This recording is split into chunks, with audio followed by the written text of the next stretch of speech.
Hey guys, this is the preview video for Unit 5, which is Industrialization and Global Integration.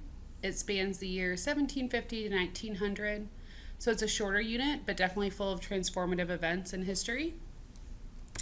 I use Game of Thrones again for this preview video, really just because I love it and I've been rewatching it, but I do think it's applicable for this unit.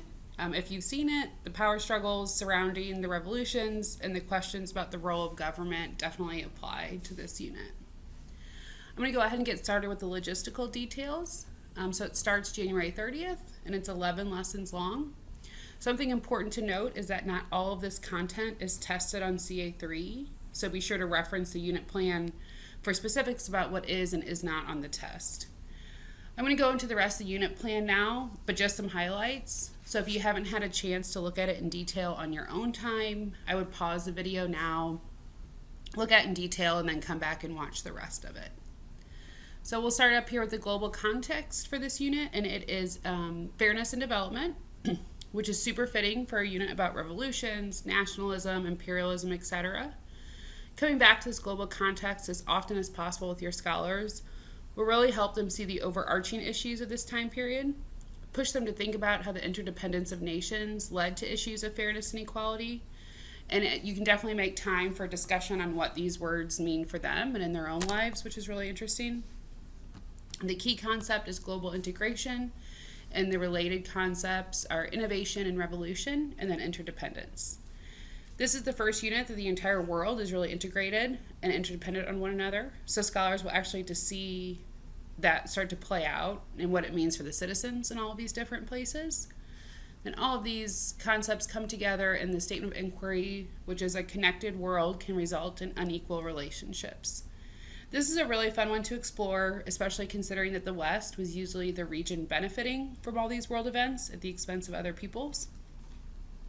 Ask them to think about connectedness being both a positive and a negative, and also how they can work towards more equality in their lives post-high school. These are the opportunities that we have to spark some inspiration in our scholars, so let's definitely take advantage of that as the year is coming to a close. I'm going to go ahead and move on to the inquiry questions. You can read over the factual questions on your own time, but I did just want to highlight a couple of the conceptual and debatable questions. This conceptual question right here, why do revolutions occur, is pretty open-ended and can lead to some really neat connections to modern events. This also ties nicely to debatable question number 3, in what ways were social and class tension manifested in this time period? Again, this is really easily synthesized into discussion about current events, and scholars may have a lot to say about these topics, so making time for it is definitely valuable. Discussing questions such as these within the context of the different lessons will increase engagement and retention, and it also gets to the heart of the purpose of studying history really in general. Again, you can read through the TEKS and knowledge and skills on your own, pay special attention to what's covered on the CA and what is not, but I did want to highlight a few of the reading and humanities specific skills.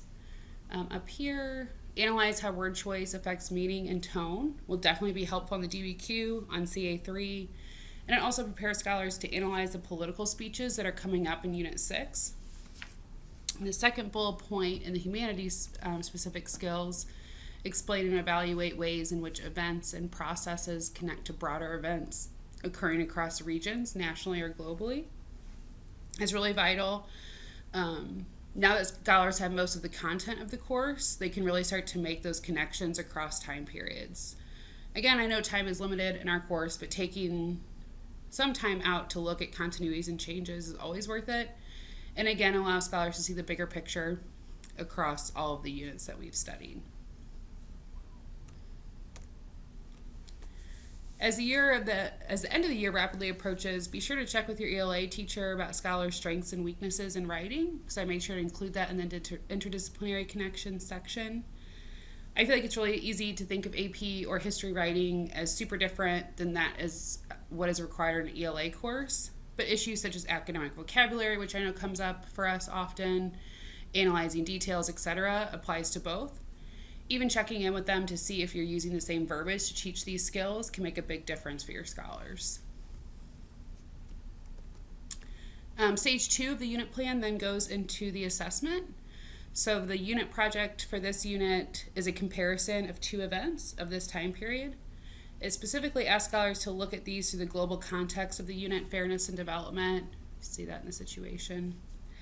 Getting scholars used to writing in this IB language and thinking through these lenses is imperative for success in theory of knowledge and the DP program in general. Scholars can also get creative down here, and they have an element of choice for how they choose to communicate their findings. This will also set them up for the investigation task if you're doing that in Unit 6 like I'm planning on doing. If you've already done it, then these skills should definitely, they'll be ready for. If you have any more questions once you kind of have a longer time to look at this, definitely reach out to me. This assessment goes through criterions B and D. I always show this 7 to 8 range to my scholars, so I put it on here too. Definitely look at the entire rubric, but the 7 to 8 range is a nice way to think about it. Criterion B is assessing how well the scholar explains the comparison and the knowledge of their similarities and differences through quotes. Then criterion D, thinking critically, is assessing how well the scholar discusses the visuals that they use in the project to show the comparison and their use of primary and secondary sources. Okay, so that's super quick in stage 2. Again, once you look at it in more detail, let me know if you have any questions. I think it's a really neat project. So in stage 3, it focuses on backwards planning. It goes through more of the logistics for actually the day-to-day teaching of the unit. So for the approaches to learning, I chose to pick reflection skills as the end of the year approaches. It's imperative for scholars so they can be self-aware as they enter DP, but also just so they can reflect upon how best to prepare for their end of the year tests, expectations, things like that. Make sure scholars really start to see this connection between self-reflection and academic performance, as well as just being good citizens out in the world. The learning experiences and teaching strategies are right over here. If you want any details, handouts, etc., a lot of these are housed in the archived curriculum from last year on Blackboard, but I changed a few things, so if you see anything that you can't find, just reach out. I'd be happy to shoot you an email and explain things more. You will notice visual analysis and lots of practice with comparison is integrated throughout all the 10 lessons, and that fits in with preparing scholars for success in the unit project, so be sure to pay special attention to those days. The differentiation and formative assessments I break down day by day. They're pretty self-explanatory, but I did want to mention that doing as much of this, especially the modifications over here, before the unit begins will save you a lot of time and stress. Now that our lessons are not as isolated by region, struggling scholars will really benefit from a map of key places to reference throughout the unit. A lot of my visual or auditory learners have also really appreciated a movie list for this time period. There are a ton out there, and if you Google on IMDb, they actually have a list of AP World History films broken down by unit. And the formative assessments over here are heavily focused on writing, again, so scholars get as much practice in as possible before CA4 or the AP, whatever you're preparing them for. And remember that oftentimes, even scholars just doing pre-writing and writing a thesis for an essay is still awesome practice. It doesn't always have to be a full essay for it to be a really valuable learning experience.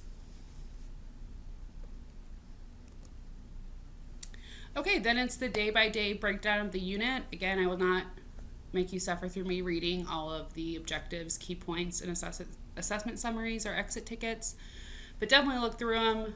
The order in teaching this unit, I think, is pretty solid in my unit plan. I've kind of experimented with it over the past few years, and this is what I've seen works the best for my class.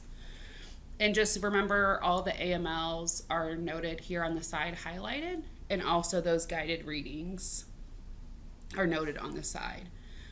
The Industrial Revolution AML is in this unit, and that's one of my favorites for scholar-centered instruction. If that's something you're working towards personally, I would definitely take a look at that. And the Revolutions AML is also just one of my favorites all year, and we touched upon that at Collab Day 2. Okay, just a little plug for guided reading or close reading. I know we talk about it a lot at collaboration days, but it really is so imperative for our scholars as they move on into whether it be 10th grade or 11th grade. If you find a great reading for this unit, please send it to me or send it to the whole group. I know I'm always on the hunt for more primary sources, and as much exposure as our scholars get, the better.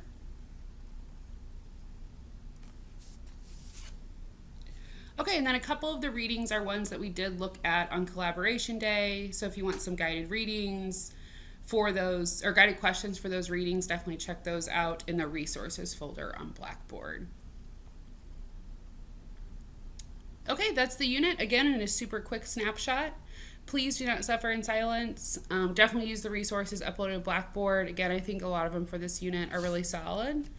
And I am always here to help. I'm just an email, phone call away, seriously. It's exciting. We're approaching the end of the year, but I know this can also be a stressful time. So just ask if you have any questions at all. And otherwise, good luck, and I will see you guys at Collab Day 3.